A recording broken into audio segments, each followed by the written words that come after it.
Oke, Pak. Oke, Pak. Ya, Bu. Berarti Ya, Pak. Ini kan peristiwa ekonominya kita menginput modal saldo awal modal di 2020. Nah, itu ada musuhnya. Berarti kalau kita bercerita tentang peristiwa ekonomi atau transaksi, modal awal saldo awal modal 2020 dimasukkan kas. Nah, ini harus imbang. Kalau tidak imbang, ini tidak balance, nanti sistem tidak mau menginput. Nah, ini untuk meminimalisir namanya kesalahan. Nah, setelah itu prosesional.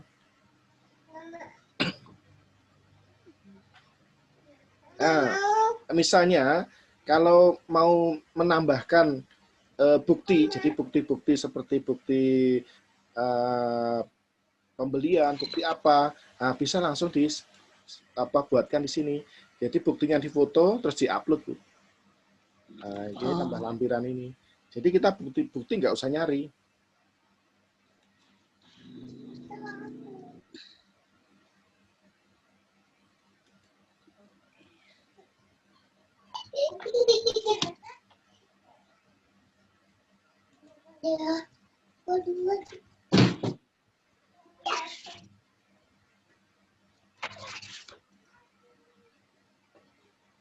Nah, ini tinggal pilih filenya yang difoto, misalnya kwitansi apa, tinggal diupload nanti.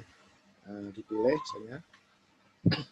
Nah, ini misalnya apa gitu. Nah, ini contohnya. Nah, ini kita lalu diupload. Nah, itu. Nah, dari kita menginput saldo awal, kita sudah bisa melihat laporannya. Yang jelas kita bisa melihat sudah punya neraca.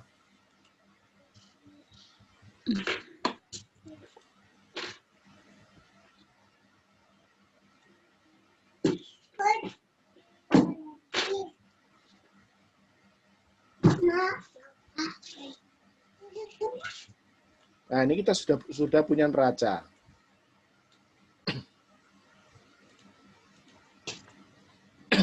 Ini, jadi dari modal awal 2020 itu sudah dimasukkan kas. Nah, jadi uang dari mana? Dari modal digunakan untuk apa? Digunakan untuk kas. Nah, itu. Jadi ini neraca. Nanti kalau ada piutangnya masuk, pendapatannya jasa masuk, pendapatan ini akan masuk semua. Oke. Nah, sekarang Ibu punya contoh nasabah siapa? Namanya siapa? Nasabahnya, Pak. Joni Panjaitan, Pak. Ya, siapa, Bu? Joni. Joni, double N. Joni Panjaitan. Joni Panjaitan. Ya. Nah, terus kita kasih nama singkatan Joni gitu aja, Bu ya. Iya. Nah, terus alamatnya mana? Contoh aja. Alamatnya Ambarisan. Ambarisan. NPWP dikosongin aja. Ada nomor telepon? Aduh, nomor teleponnya. Di buku yang satu. Sini dulu, Nak. Dan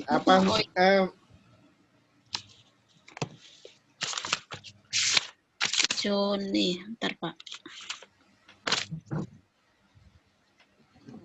Bisa inputnya nanti nggak Pak itu kalau nomor telepon? Bisa, bisa. Nah, yang penting tahu aja ini Bu. Nanti emailnya diisi, ya. Terus kalau punya akun bank diisi, gitu kan. Nah, itu.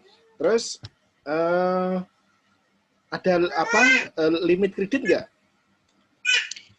Kalau limit kredit kita nggak ada sih Pak. Nah, biasanya dikasih plafon berapa gitu? Nggak ada. Kalau plafon tergantung agunannya. Kalau misalnya agunannya sesuai dengan plafon yang diajukan, dikasih gitu Pak. Oh iya. Maksudnya nilai agunan. Oh ya, ini kasih contoh 10 juta Bu ya. Iya. Kalau ini dia 25 Pak. Oh 25, ya. Jadi nanti kalau ngajukan lagi misalnya 50, sistem akan nolak Bu. Begitu ya Pak. Jadi kalau kan nolak, Pak? Dari analis kredit menyatakan bahwa misalnya Pak Joni kemampuan bayarnya sekitar 25 juta. Nah, jadi limit kredit di sini kita tulis 25 juta. Nah, nanti ketika Pak Joni itu mengajukan 50 juta, sistem akan menolak. Nah, solusinya kita bisa merubah ini. Nah, karena ini untuk memfilter agar daya kemampuan bayarnya itu ada gitu. Nah, kalau perbankan kan memang harus ada ini Bu, jadi limit kreditnya berapa, gitu kan. Nah, terus termin pembayarannya tiap 1 bulan sekali atau gimana? 1 bulan sekali Pak. 1 bulan sekali, ya berarti kita buat akhir bulan berikutnya. Nah, terus ini status ini Bu. Jadi status ini ada good history, itu nasabah yang bagus. Ya, ini kita bisa bikin nanti nasabah kurang bagus, setengah bagus kita bisa bikin. Ini contoh yang default di sini. Terus yang in liquidation itu proses misalnya masih dijual, asetnya dijual. Nah, kalau yang bawah ini sudah kalau BI checking-nya sudah blacklist di sini. Jadi nggak bisa pinjam lagi. Jadi orang yang pernah pinjam terus nggak bayar itu di blacklist di bawah ini. Jadi posisinya di ini. Nah, kalau Pak Joni ini kan posisinya bagus, ya, dia bayarnya tertib, gitu kan. Ini masuk yang good history. Sebentar, saya tinggal sebentar, kembali lagi, Ibu, sebentar lagi. Iya Pak, iya Pak.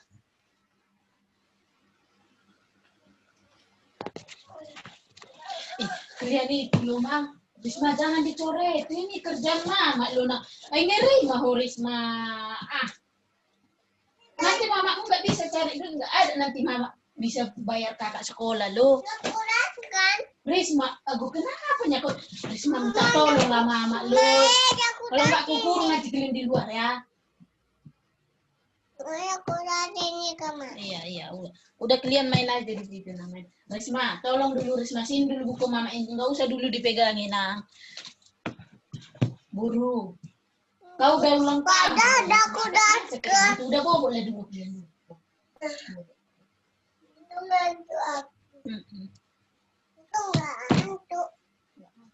oh, mana dodok adik biar mama bikin dodoknya dulu. Sini. Mumpung masih pilih bapaknya. Mana dodok adik Nam? Mana dodok adik? Ini tuh. Ayo.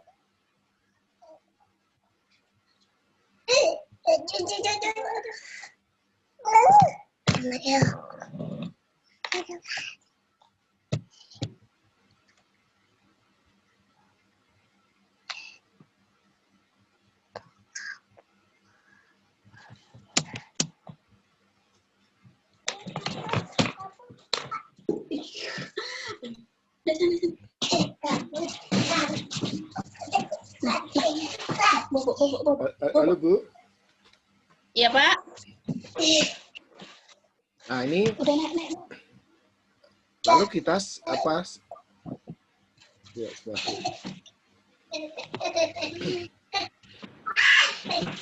ini pajak, nanti bisa kita set up pajaknya. Nah, selama ini kena pajak nggak Bu? Nggak ada Pak. Kalau masalah pajak belum ada sih Pak. Oh iya, berarti kita ini take action ini nggak apa-apa karena nggak ada pajaknya. Nanti kalau mau PPh 21 mau pajak bisa bikin di sini. PPN, PPH bisa di sini. Nanti setup pajaknya di aplikasi sudah ada. Tapi kalau nggak ada, pilih yang tanpa pajak aja.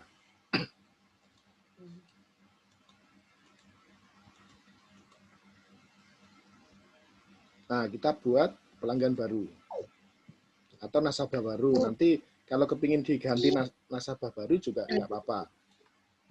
Nah, setelah bikin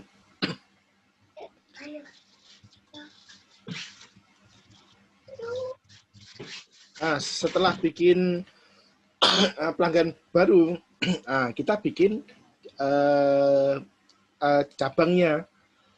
Pengertian cabang ini digunakan untuk misalnya Pak Joni itu pinjam seberaan atau pinjam mikro.